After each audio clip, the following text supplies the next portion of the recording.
Jungle. Audio Jungle.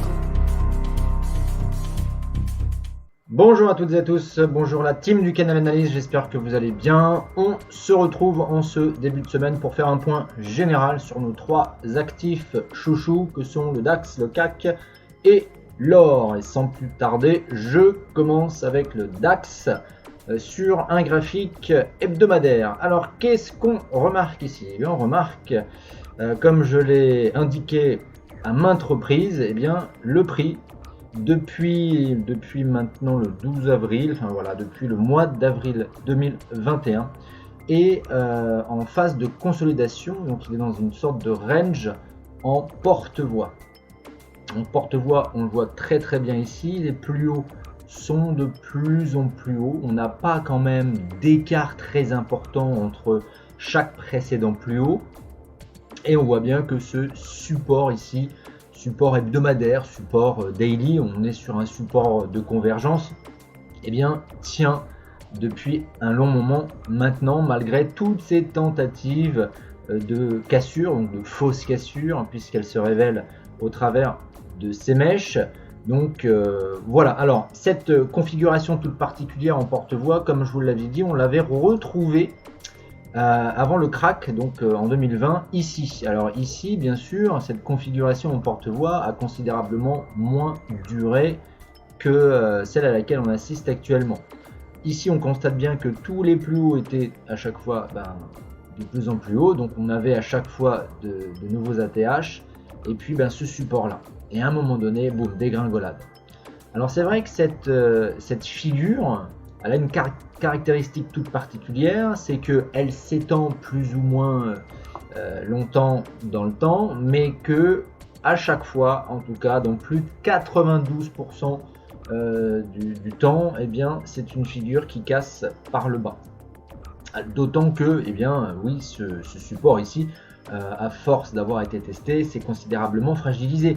Donc il faudra bien à un moment donné qu'il casse. Et s'il casse, eh bien le prix reviendra chercher le niveau des 14 200 ici, au minimum 14 200, puisque comme j'avais à maintes reprises indiqué, c'est un niveau, une zone hebdomadaire qui n'avait pas été pullbacké à ce moment-là. Donc c'est là qu'il faudra vraiment surveiller en cible finale. Mais pour le moment, ce niveau-là tient. Et on constate qu'à chaque fois, vous voyez là, je suis quand même en hebdomadaire, on a quand même de grosses bougies. Alors comme ici, on a une grosse bougie baissière sous la forme d'une englobante avec un breakout du précédent plus bas. Et le prix, vous voyez, a continué quand même son ascension. Donc, ici, on a eu effectivement un retour sur le support, mais pas de cassure. Ici, pareil, rebelote, regardez cette formidable bougie. Et puis derrière, une reprise haussière qui a marqué, non, qui n'a pas marqué ici le nouveau plus haut, mais en tout cas un retour pour revenir chercher le précédent plus haut. Et là, rebelote, boum, on a encore une formidable englobante. Vous voyez, quand on regarde en hebdomadaire les formes des bougies, alors on voit que les bougies rouges sont quand même très importantes. Alors c'est vrai que quand on regarde bien, oui, on a des fins de semaine, on a des prises de bénéfices. Donc on est dans des phases de distribution et comme à chaque fois qu'il y a une correction baissière, eh bien les corrections baissières elles se font très violemment et très rapidement. Et c'est un petit peu la spécificité des baisses. Systématiquement, si vous regardez sur de nombreux graphiques, quels que soient les actifs, vous allez voir que eh bien, les baisses, alors je parle des baisses importantes, pas des baisses de quelques dizaines de points, mais là je parle en quelques centaines de points, eh bien elles s'effectuent toujours de manière très violente, très rapide. C'est vraiment le principe même des baisses. Donc là c'est ce qu'on a eu, malgré tout on a eu une reprise haussière et là rebelote. Et quand on regarde ici la forme de la bougie, là on a un formidable marteau pile poil sur ce niveau de support. Donc là qu'est-ce qu'on va surveiller? Eh bien, par rapport à la bougie de la semaine dernière, eh bien, on va regarder le plus haut ici, on va regarder le plus bas et on va voir comment évolue le prix à l'intérieur de cette bougie, à savoir est-ce qu'il va y avoir une échappée par le haut ou est-ce qu'il va y avoir une échappée par le bas. Donc là, bien sûr, on ne restera pas en hebdomadaire, on va juste par exemple caler comme ceci. Donc je vais tracer ici, tac. Donc je vais le faire répercuter sur les unités de temps inférieures. Hop. Voilà, et ça va me servir de repère. Donc bien sûr, je ne vais pas attendre qu'il y ait une cassure clôture en hebdomadaire. Je vais pouvoir le faire, le surveiller, soit en daily, soit en H4, quand même sur des unités de temps assez grandes, puisque là, ma référence, c'est d'hebdomadaire. Donc là, on va surveiller effectivement ces deux bornes et voir si en daily ou en H4, s'il y a une échappée en clôture de bougie, soit par le haut, soit par le bas. Donc là, c'est ce qu'on va devoir surveiller. Donc quand même, en hebdomadaire, on a quand même une configuration à tendance plutôt baissière jusqu'à maintenant. Donc ça ne veut pas dire que en intraday, le prix va continuer de rebondir et d'aller chercher des écarts. Mais on constate que le prix s'essouffle. Vous voyez, il n'est pas venu au-dessus des 15 000. Vous voyez, il a cherché à retrouver ses 15 006, mais sans réussite. Donc on voit bien que le prix s'essouffle. On constate qu'il y a un essoufflement. Si je passe en daily, en daily, on va avoir un petit peu plus d'informations, mais globalement, ça va rester pareil. Donc vous voyez là, on a une très très forte baisse, une sortie du canal daily en bleu par le bas, retour sur ce niveau de support daily, et puis bien sûr le support aussi, la zone de support convergente daily hebdomadaire. On a eu ici un marteau et puis derrière une englobante. Et puis là, à chaque fois, vous voyez, on a ici des marteaux ici, marteau, avec de longues mèches. Donc ça veut dire qu'on a une tentative des vendeurs d'amener vraiment le prix vers le bas, mais ceux-ci sont contrecarrés par les acheteurs puisque la bougie elle clôture au-dessus. Donc c'est pour cette raison que ça forme des mèches comme ça. Ça veut dire que à ce moment-là, effectivement, le prix pousse par le bas par les vendeurs, mais ils n'arrivent pas à aller plus bas, à marquer une clôture par le bas, puisque à chaque fois les acheteurs réussissent à ramener le prix vers le haut et donc à clôturer au-dessus. Donc là, on a encore des marteaux qui sont quand même des indications à retournement haussier. D'autant que quand on regarde les plus bas, on constate que les plus bas sont de plus en plus hauts. Et donc ici, on a une résistance qui tient.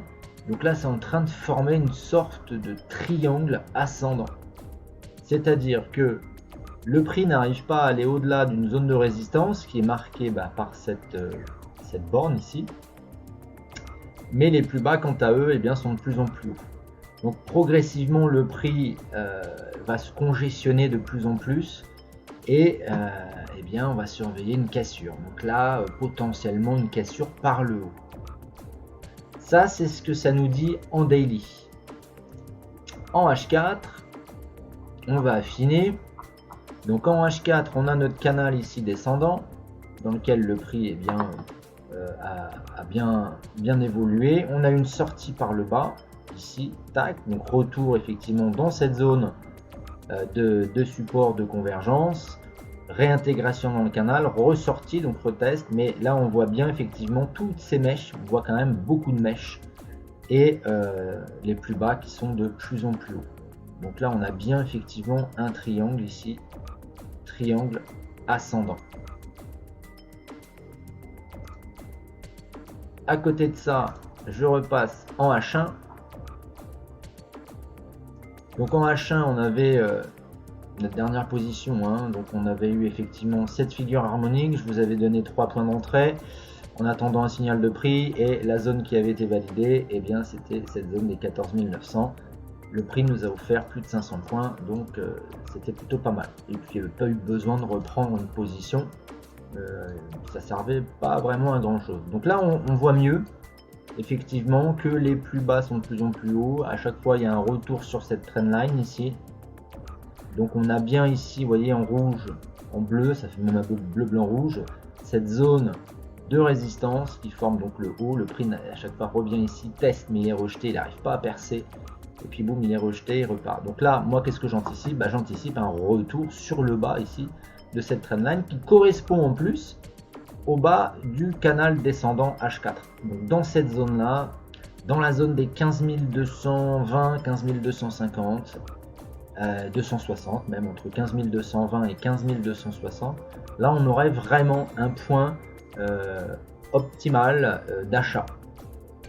Alors là, on voit bien que le prix bloque ici en jaune sur ce niveau intermédiaire. Donc tout à l'heure, il est redescendu effectivement dans la zone des 330, 350 avant de repartir à la hausse. Mais pour moi, là, moi personnellement, je vais plutôt surveiller un retour ici dans cette zone. Donc voilà, cette zone de convergence par rapport au trendline baissière du canal baissier en H4 en pointillé, trendline haussière de ce canal en H1, parce que là je suis en H1. Donc voilà, moi j'attendrai plutôt un retour sur ce point de convergence ici. Voilà.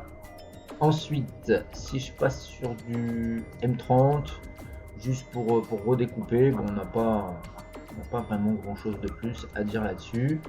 On voit un peu mieux effectivement ici la zone. On a une toute petite zone de support ici sur les 15 260. Donc effectivement cette zone là pour moi est intéressante à surveiller pour prendre un achat pour de l'intraday, voire de l'intra-swing pour garder cette position là 2-3 jours maximum, mais pas plus.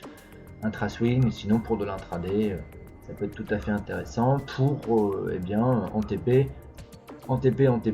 eh bien si le prix effectivement revient ici, en termes de TP, on va pouvoir aller chercher, alors ça dépend comment vous travaillez, si on cherche 2 TP, c'est très simple, vous prenez ce point là, on prend la moitié entre le point où on est rentré et le point le plus haut ici, on prend la moitié, ça sera donc notre TP1, donc en l'occurrence ici en gris c'est un niveau en H4, donc niveau intermédiaire sur les 15 370 on va dire, et puis en TP2 on va carrément chercher les 15 560, 15 570 dans cette zone là en TP2. Et puis si on cherche 3 TP, là pour le coup alors on peut espérer un retour sur le haut ici du canal descendant H4. Voilà ce qu'on peut aller chercher en termes de TP si bien évidemment on rentre à l'achat dans cette zone d'achat optimale ici, zone de convergence.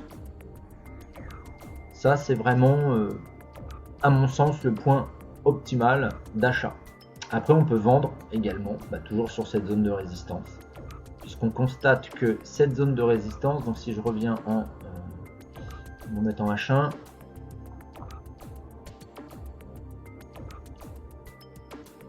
hop, si je reprends par rapport donc à la dernière chute ici, avec Fibonacci, si je retrace,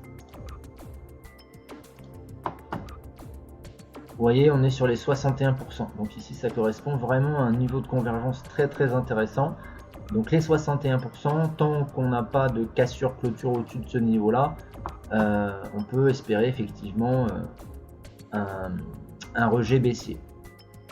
Après voilà, si le prix revient ici qu'on achète, si on prend 2 TP, 1 ici la moitié de ce niveau là, eh bien on pourra espérer ici une cassure clôture, donc en H1. Si c'est le cas, on attendra un pullback, donc c'est-à-dire on laissera le prix partir, un retour dans cette zone là, la zone de cassure, pour reprendre potentiellement un achat. Et là pour le coup, eh bien si les 61% sont cassés, la probabilité pour le coup que le prix retrace 100% du mouvement précédent sera très importante, auquel cas on pourra aller chercher donc un achat ici sur pullback sur le niveau des 15 530, 15 550, en TP1 le haut du canal H4 descendant sur les 15 670 environ, et ensuite TP2 100% à 15 920, on arrondit à 15 900.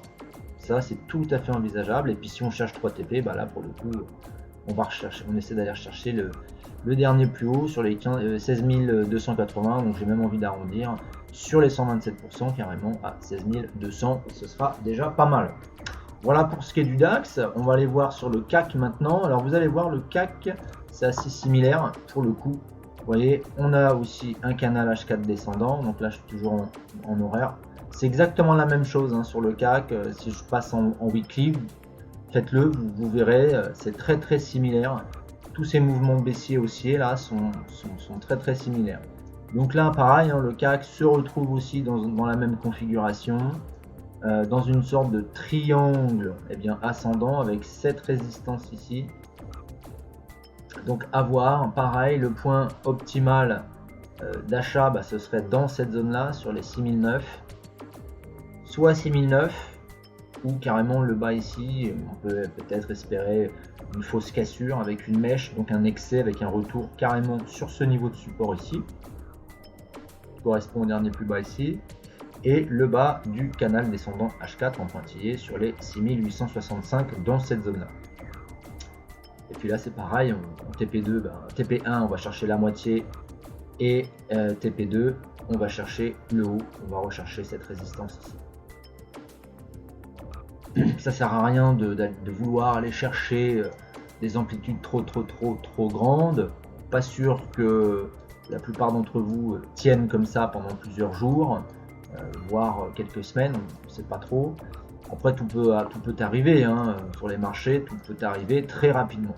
En général les hausses sont beaucoup moins rapides que les baisses, donc là ça exigerait effectivement de la patience. Donc il vaut mieux aller chercher des amplitudes intéressantes mais qui restent relativement somme toute intermédiaires pour pouvoir se repasser derrière et aller rechercher d'autres amplitudes. Donc, on cumule comme ça des amplitudes relativement conséquentes sans multiplier les prises de position et sans non plus en prendre une ou deux dans le mois. Donc là comme ça on est vraiment à une fréquence tout à fait intéressante avec des écarts relativement conséquents si bien sûr on se positionne sur des points optimaux. Là je vous parle vraiment les points optimaux. Point optimal numéro 1 d'achat sur les 6009, le deuxième là vraiment qui serait au top sur les 6860, 6865 dans cette zone là. Et puis c'est toujours pareil, hein, les SL on les met toujours un peu en dessous. Ici on prend toujours un petit écart, bien sûr une petite marge, on y inclut le spread et puis on place le SL ici. Alors une petite stratégie aussi, si on décide de placer son SL ici, soit on le place en automatique, auquel cas si le prix vient chercher ce niveau là on se fait sortir. Si c'est une mèche, on se dit merde, fait chier. Donc c'est pour ça que ce qu'il est tout à fait aussi possible de faire, c'est quand on place comme ici, là je suis sur du H1 donc ça va encore, le SL ici, on ne le met pas en automatique, on se met juste une alerte pour nous indiquer que le prix est venu chercher ce niveau là et on va surveiller une clôture. Voilà. S'il y a une clôture sous notre niveau de SL, auquel cas on clôturera manuellement. Et ça évite bien souvent de se prendre des mèches. C'est-à-dire que là si on place notre SL, imaginons sur les 6830, ok, on achète ici par exemple à 6880 dans cette 6900 on va dire. Si on décide de mettre un SL conservateur, donc assez large, pour s'éviter un excès, pour s'éviter de se faire sortir sur une mèche, on va attendre qu'il y ait clôture de la bougie, donc là en H1, sous ce niveau de SL préétabli. Ça évite dans certains cas, voire dans de nombreux cas, voilà, de se faire sortir sur des tests ou simplement sur des excès. C'est quelque chose qui marche assez bien. Donc vous pouvez tester, alors pas pour de vrai pour commencer, mais vous pouvez faire des backtests, vérifier des choses comme ça. C'est une alternative, ça fait partie des stratégies de gestion de risque aussi. Il y en a plein des stratégies de gestion de risque. Il n'y en a pas qu'une seule. Hein, c'est pour ça que moi je parle de gestion de risque au pluriel. Il n'y en a pas qu'une seule, il y a plein de stratégies, il y a plein de façons de faire. Donc tout ça, de toute façon, je vous l'apprends dans la formation Vision pour les personnes qui seraient intéressées. Voilà. Donc là, il n'y a rien d'autre à en dire sur le CAC puisqu'on est dans une configuration très proche de celle du DAX. On va aller voir l'or.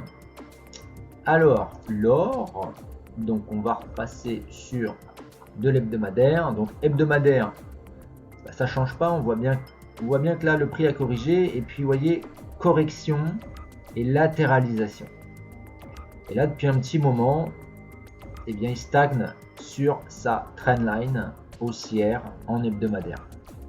Donc elle tient, et moi c'est ce que je visais à chaque fois, je disais voilà, tant que le prix ne casse pas cette trendline, eh bien je cherche effectivement des points d'appui, des points d'accroche dans cette zone de la trendline pour acheter. C'est pour cette raison-là que je restais farouchement acheteur, sauf effectivement pour jouer les corrections lorsqu'il y avait des figures harmoniques. C'est ce qu'on a pu faire à plusieurs reprises. Alors, là je passe en daily.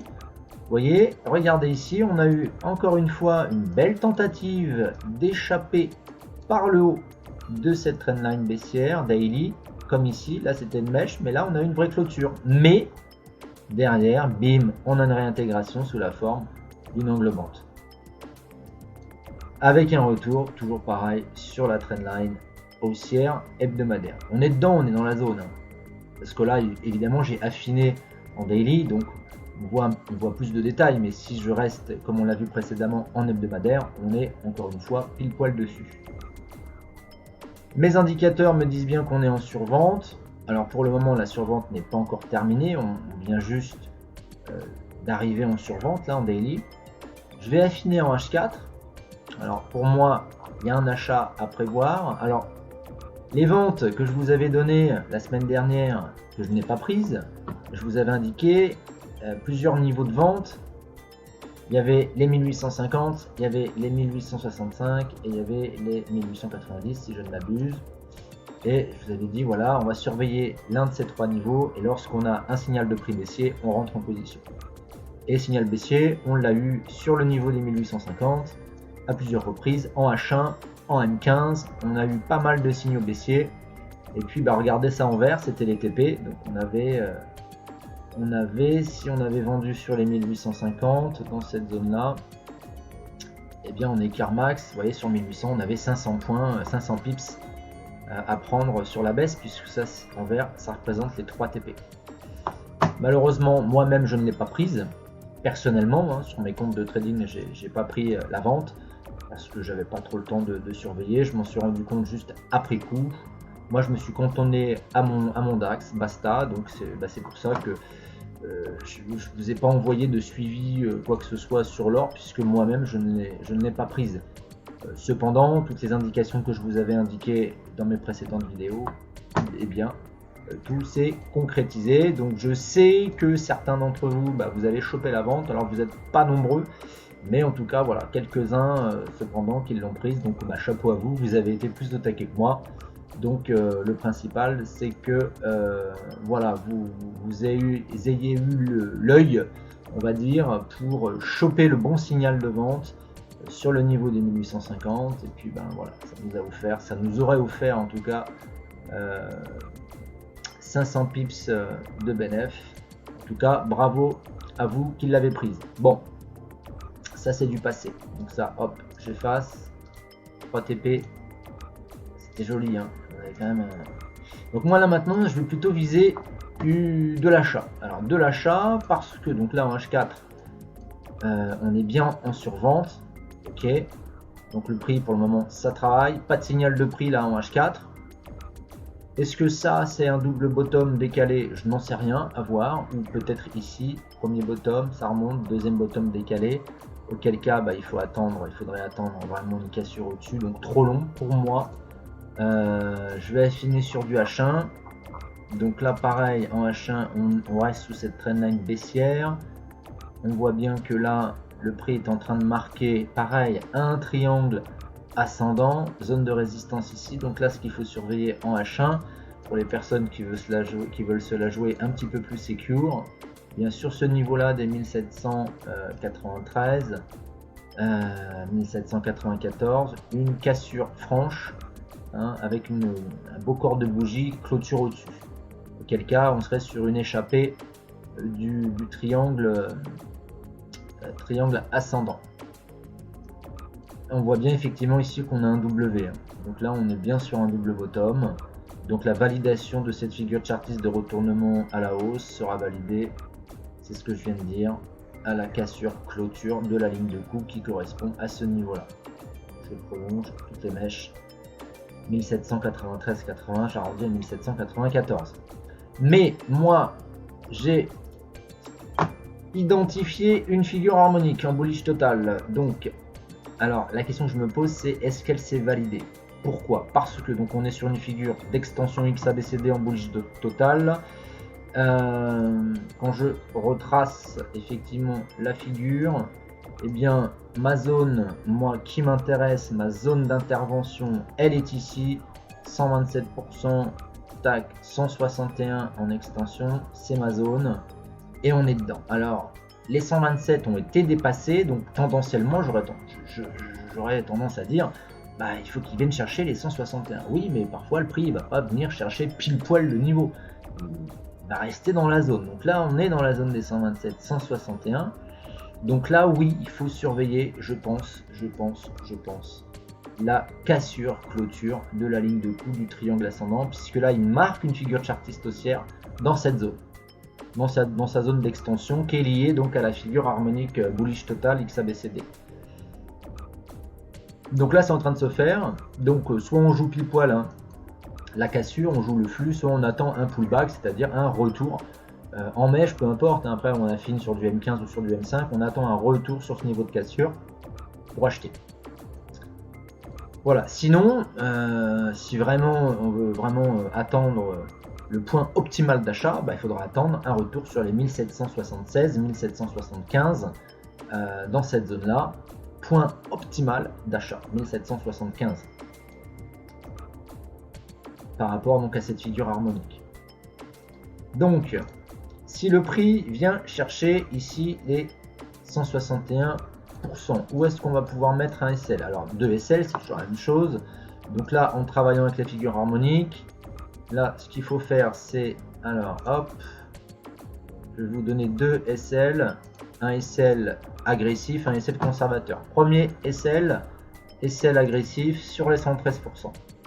On est sur un SL proche, on peut se la jouer pareil en clôture de bougie, soit vous configurez automatiquement le SL sur les 113, donc là on est à 1766, on a arrondi à 1765, on a arrondi à 1765, soit vous le laissez en automatique, si le prix vient chercher, boum, on se fait sortir, soit vous attendez une clôture sous, donc là je suis sur du M30, en M30, une clôture sous ce niveau-là, et vous couperez manuellement si c'est le cas. Donc là SL agressif et un SL plus conservateur sur les 127. Donc là on est vraiment sur un SL beaucoup plus conservateur à 1755.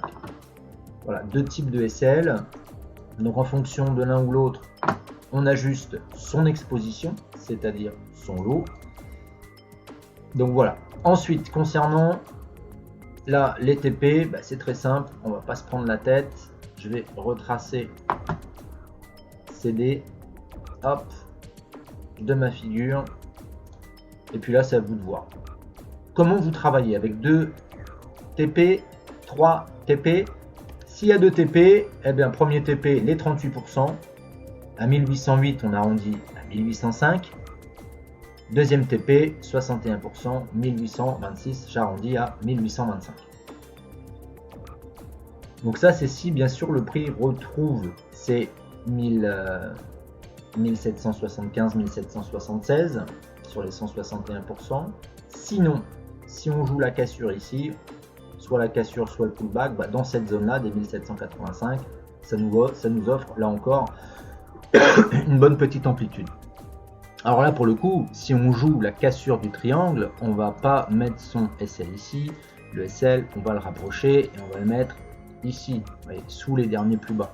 Bah oui, sinon le SL agressif de base deviendrait un SL plus conservateur. Donc là, SL agressif ici carrément. Voilà. Si, bien sûr, vous êtes dans l'optique de jouer la cassure. Donc là, moi aussi, je vais surveiller ce qui se passe. Est-ce qu'il va y avoir cassure, pullback, auquel cas sur pullback, j'achèterai pour aller chercher les 38%, 1805, puis 61%, 1825. Et quitte à aller chercher un troisième TP, eh ben, j'irai chercher, alors peut-être pas le plus haut, mais un petit peu en dessous ici sur les 1850. Voilà, retour sur les 1850. Donc là, ça offrirait quand même une sacrée belle amplitude de 550 points environ. Si on achète ici à la sortie du triangle ascendant, et si on achète sur ce point-là, bon alors là pour le coup c'est jackpot. Donc voilà moi ce que j'envisage sur ces trois actifs. Donc il n'y a plus qu'à attendre. Il n'y a plus qu'à attendre et à surveiller. Donc là, ce que je vous offre, effectivement, c'est vraiment des analyses permettant d'opter pour des points d'entrée optimisés. Après, là, je ne travaille pas sur de l'intraday pur. intraday pur, je travaille avec d'autres stratégies, et l'intraday pur, eh bien, ça exige pour le coup d'être vraiment devant son écran. Et moi, mon rôle, c'est pas d'être devant mon écran et puis de vous dire hop là j'achète, bim, et puis toutes les demi-heures vous envoyez des alertes. Comme je vous l'ai indiqué, dans ce canal-là, l'objectif c'est de vous aussi permettre de vous autonomiser. C'est pas de vous envoyer des alertes et que vous attendiez le bec ouvert. C'est pas du tout mon rôle. Et puis, de toute façon, c'est pas comme ça que vous allez devenir rentable sur du long terme. Hein. Si vous êtes dans une démarche passive où votre rôle c'est simplement d'attendre des alertes pour potentiellement vous faire des revenus complémentaires ou plus, c'est pas avec moi qu'il faut le voir, et en toute franchise et en toute honnêteté, je vous le dis, c'est pas comme ça que vous allez pouvoir devenir riche et en tout cas devenir rentable avec le trading. Donc voilà, je vous dis les choses honnêtement pour que vous compreniez que oui, si on veut devenir effectivement rentable en trading, parce qu'en trading il est possible de générer beaucoup d'argent une fois qu'on a tous les repères, toutes les clés en main, autant vous le dire, c'est pas du 2000 ou du 3000 balles mensuel, c'est par semaine, voire plus. Donc pour atteindre ce niveau-là, vous imaginez bien que ça ne suffit pas que d'attendre qu'on envoie des alertes comme ça et que vous attendiez le bec ouvert. Non.